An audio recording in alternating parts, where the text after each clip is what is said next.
When I lost my job, my wife hissed, "You're nothing without that paycheck." Her boss laughed. "Then why not trade up?" I stood there frozen as she smiled back. I left without saying goodbye. 6 years later, her boss called me sir in a meeting I chaired. I still remember the day I got laid off. Not because of what happened at work, honestly. That was the quiet part. It was the look my wife gave me when I walked through the door that stuck with me. Like I'd come home with dog poop on my shoes and a pity coupon in my hand. That was the moment everything started to shift, even if I didn't realize how deep the crack had gone yet. I came home early, around 2:30 p.m., sun still out, the air thick with that weird stillness that always hangs around suburban cul-de-sacs in the middle of the day. The kind of quiet that makes you feel like you're interrupting something just by being outside. Juno was in the kitchen, on her laptop, half a sandwich and a glass of wine sitting next to her. She barely looked up. "You're home early." I dropped my bag near the shoe rack. "Yeah, got laid off." She blinked. Not in shock. Just slow. Like she was waiting for the punchline. "What?" "They cut my whole department. Restructure." I was the highest paid manager, so I guess it made sense. "They gave me a severance package, but it's not. You're nothing without that paycheck," she snapped. Just like that. Flat. No hesitation. I stared at her. "Excuse me." She leaned back in her chair, swirling the wine like we were in some downtown bar, and she'd just caught me lying about my job title. "I married a provider, Noelle. Not a project." The words sat in the room like smoke. I didn't know what to say. I'd just spent 10 years working 60-hour weeks at Darrow and Beckman, managing supply chains for hospitals and manufacturers.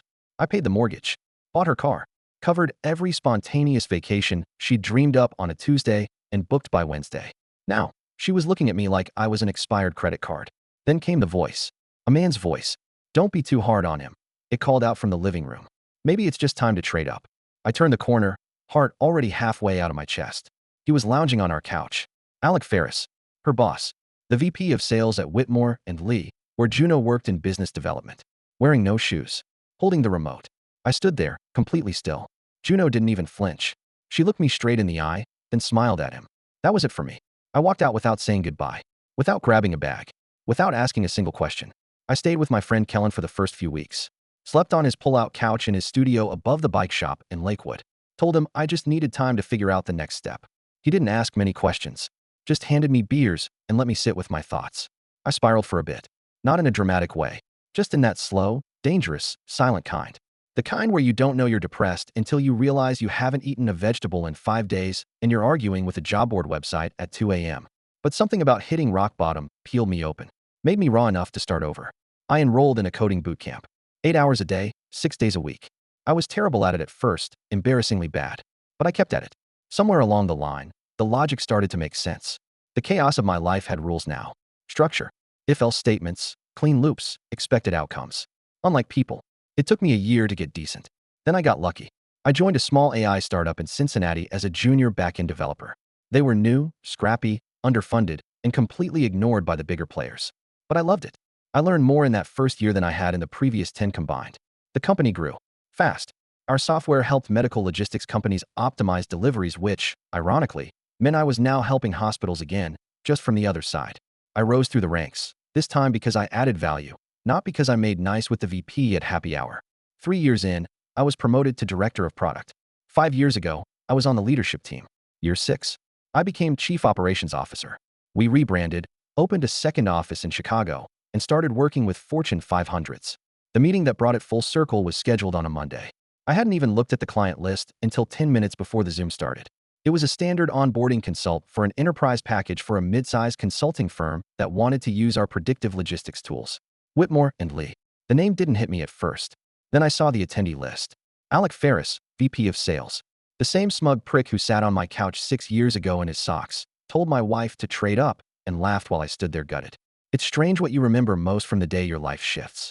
You'd think it would be something big, words yelled, doors slammed, someone crying. But for me, it was how quiet the house was when I walked in early that Thursday afternoon. The air felt still, heavy, like the calm before a thunderstorm. I dropped my keys in the bowl near the door and waited for Juno to call out like she always did. Usually something like, "You're home early, babe," or "Can you take the chicken out of the oven?" But this time, nothing. I walked into the kitchen and found her sitting at the island in a silk robe, her laptop open, a glass of wine beside her. Midday. She didn't look up at me right away, just clicked around, like she was working or pretending to. When she did finally lift her head, it wasn't a concern on her face. Not even curiosity. More like irritation. "You're home early," she said, like it annoyed her. I rubbed the back of my neck. Yeah, got laid off today. That got her attention. She blinked once, slowly, like she was trying to decide what part of that sentence to respond to first. What do you mean? She asked. Whole divisions being eliminated. They're consolidating. I guess I was too expensive to keep around. She didn't say anything right away. Just sat there, wine glass in hand. Then, without even softening her voice, she said it. You're nothing without that paycheck. I actually tilted my head like I misheard her. What? She looked me straight in the eye and said it again, slower. You're nothing without that paycheck. My jaw tightened, but I couldn't speak. Couldn't even move. Then I heard the voice. A man's voice. Don't be too hard on him, he said from the living room. Maybe it's just time to trade up. I stepped past her and looked into the living room. There he was, lounging on my couch. Shoes off, shirt partially unbuttoned like he lived there. Like this was normal. Alec Ferris, her boss. I'd met him once at her company's holiday dinner. Sleazy type. Too many rings. Called me champ. He looked up at me and grinned like we were all in on the same joke. My mouth went dry. I turned back to Juno. She didn't even look ashamed. She gave him this little smile, like they'd been waiting for me to find out, and were relieved it was finally over. I didn't yell. I didn't throw anything. I didn't even ask questions. Something in me just went cold. Dead quiet. I turned around, grabbed my keys, and walked out. Didn't say goodbye. Didn't pack a bag. Didn't cry. I crashed on my buddy Kellen's couch in Lakewood that night. He lived in a loft above the bike shop he ran, and he didn't ask for details. Just handed me a beer and said, you can stay as long as you need. The first few days, I didn't really do anything. Just sat there, scrolling through job listings, half reading articles about bouncing back after layoffs, as if any of those people knew what it felt like to be betrayed by your own wife and your own job on the same damn day. Everything felt like it was slipping through my fingers. My job, my marriage, my identity. I was 41, unemployed, and sleeping on a friend's couch. Not exactly the blueprint for a comeback story. But here's the thing about hitting rock bottom. You finally have nothing left to lose. And that kind of freedom? It's dangerous in the right hands. I spent the next 6 months grinding through a full-time software boot camp downtown. I'd always been decent with tech, but this was different. Structured, demanding, logical. It gave me something to focus on besides the image of Juno smiling at Alec like he was some kind of upgrade. The first couple weeks were difficult. I didn't understand half the concepts, failed every quiz, and almost quit 3 times. But I kept showing up. I stayed late, watched tutorials until 3 a.m., built practice apps that no one would ever use. The more I struggled, the more I wanted to win. By the end of the program, I wasn't just passing, I was mentoring newer students. I landed my first job 3 months after graduating as a junior backend developer at a medical logistics startup in Cincinnati. They had just gotten seed funding and were hiring anyone hungry enough to build something from scratch. I moved into a tiny 1-bedroom apartment and threw myself into the work. 12-hour days. No social life. No distractions. Just code, food, sleep, repeat. And for the first time in years, I started to feel like I was building something that couldn't be taken away. 2 years in, I was promoted. Not because I played politics, but because I delivered. I wrote code that saved us thousands in server costs. Built tools that doubled the efficiency of our route planning system. I became the guy people came to when they didn't know what to do next. 3 years in, I led the backend team. Year 4, I was in every investor meeting. By year 5, we rebranded, launched our own SaaS platform, and signed contracts with multiple Fortune 100s. And in year 6, I became COO. I wore a suit for the first time in years, not because I had to, but because I'd earned it. The office was bigger. The problems were more complex. But for the first time in my life, I was calm. And then, on a random Monday, a client meeting popped up on my calendar. Whitmore and Lee. I didn't think much of it at first because we'd been expanding our enterprise contracts. But as soon as I opened the attendee list, my stomach dropped. Alec Ferris, Vice President of Sales. Same job title. Same company. 6 years later. Only this time, he was walking into my meeting. When the meeting time rolled around, I sat there in the glass-walled conference room, calm as ever. Laptop open. Notes ready. Water bottle to my right, pen beside it. I was dressed in a tailored navy blazer, clean white shirt, no tie. I hadn't changed much, physically. Maybe a little leaner from stress, maybe a little older in the eyes, but I felt different. All the way down to the bones. The door opened. Alec walked in first. Still smug. Still loud. Talking to a younger colleague about golf like the room wasn't even occupied yet. Yeah, Pebble was good, but I prefer Torrey less crowded, he was saying as he pulled out a chair. He didn't recognize me. Not at first. His hair was thinner. Skin a little redder. He had that puffed-up corporate weight around his neck and gut. The look of a man who's been sitting in too many steakhouse dinners and giving too many fake speeches about synergy. He finally glanced my way. Paused. His eyes narrowed. And then came that slow flicker of recognition. Like watching a light bulb warm up. I didn't say anything. Just gave him a polite smile and nodded once. Mr. Ferris. Thanks for joining us. He blinked, his mouth open like he was about to say my name, but couldn't quite make it fit the version of me sitting across from him. This is Noel Fenwick, said one of our project leads, motioning toward me.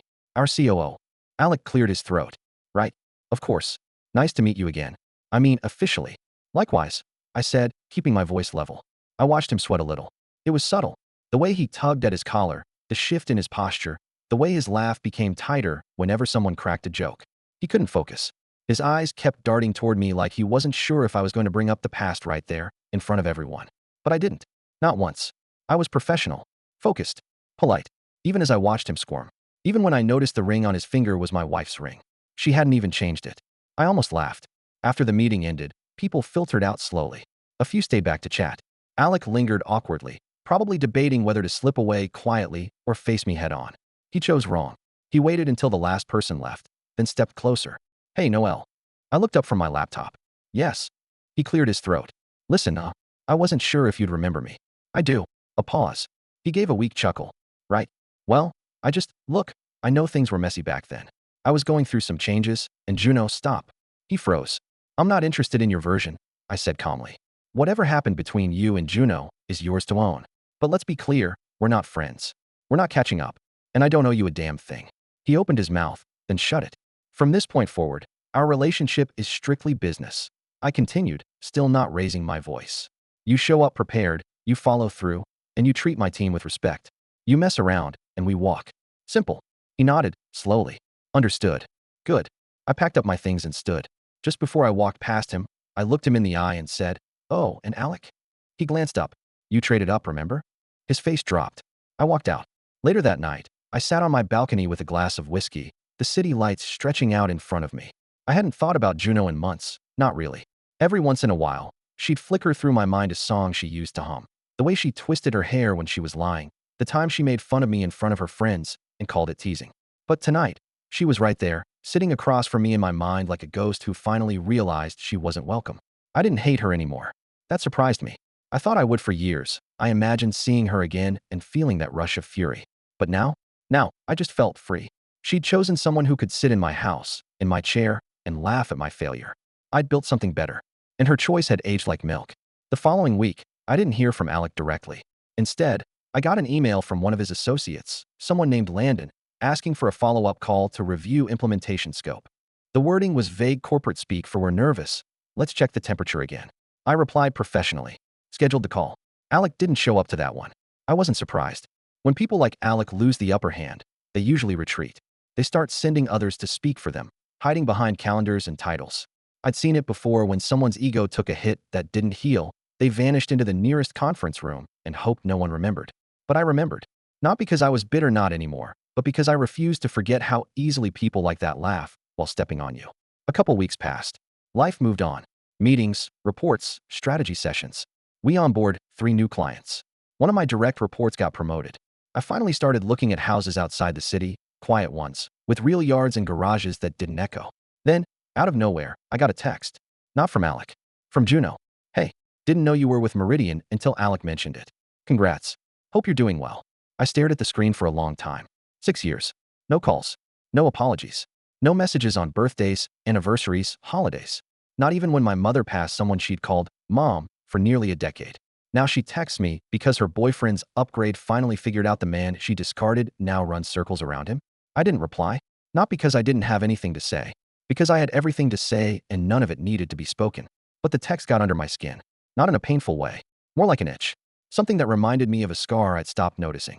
So I did something I hadn't done in a long time. I looked her up. I wasn't proud of it. Felt childish, even. But sometimes curiosity doesn't knock. It just lets itself in. Her LinkedIn said she was still at Whitmore and Lee, now listed as Director of Partnerships. A vague title. Inflated. Probably more of a favor than a reflection of actual skill.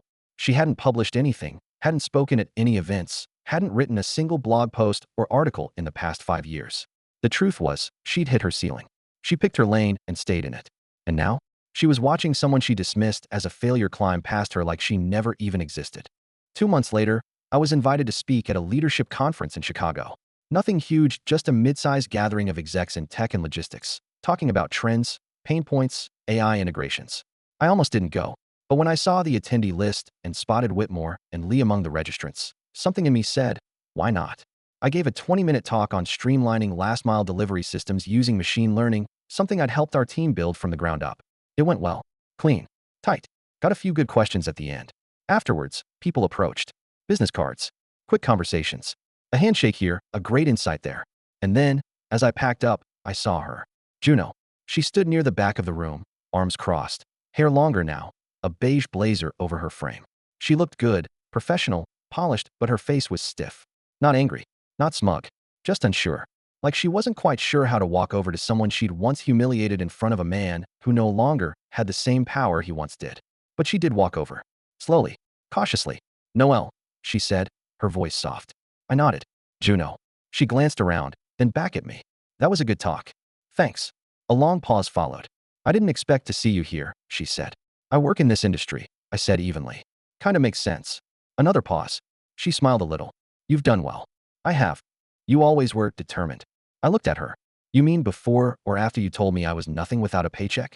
She winced. I shouldn't have said that. But you did. I was angry. Scared. No, I said calmly. You were honest. That's the part one respect, actually. You showed me exactly who you were. And that helped. She looked down at her shoes. I know it's too late, she said after a moment. But I am sorry. I didn't reply. She waited. Maybe for forgiveness. Maybe for warmth.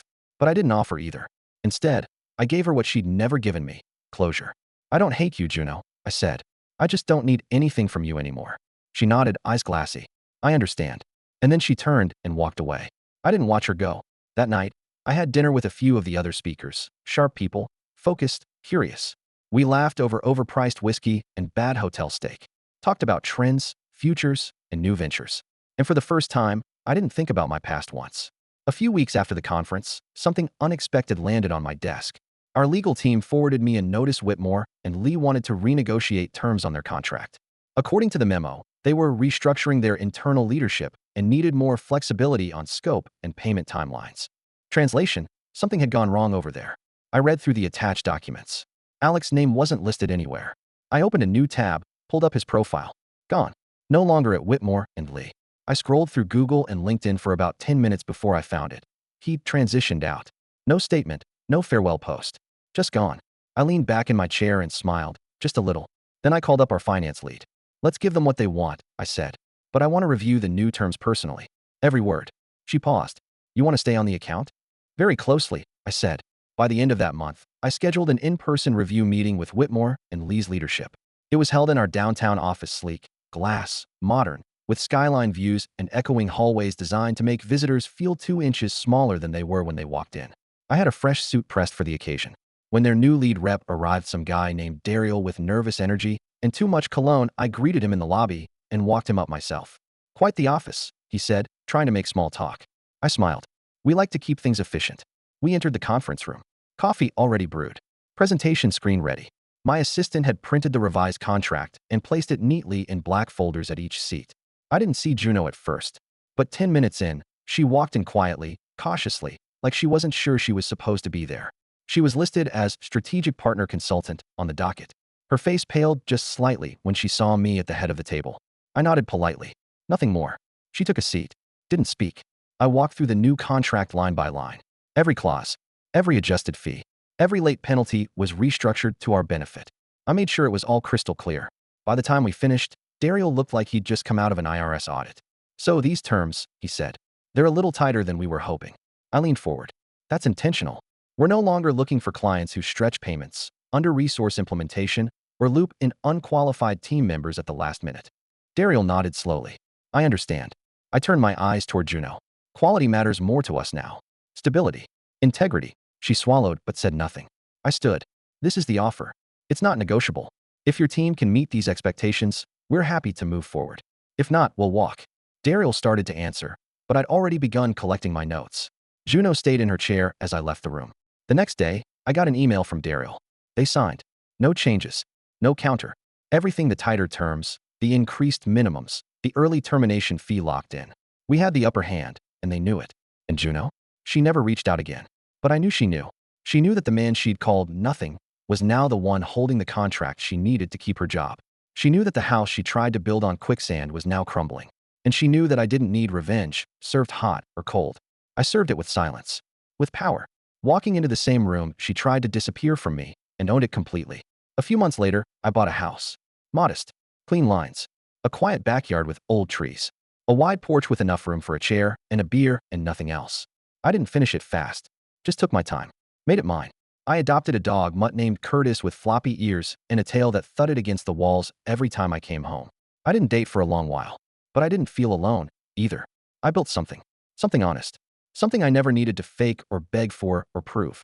Sometimes, on certain evenings, when the light hits just right and I've got the grill going and Curtis is barking at shadows in the yard, I think about those days, the couch, the wine glass, the smirk from Alec, the silence from Juno. And then I think about now, and I smile, because I remember who I was. And I know exactly who I became. Not because they broke me, but because they didn't.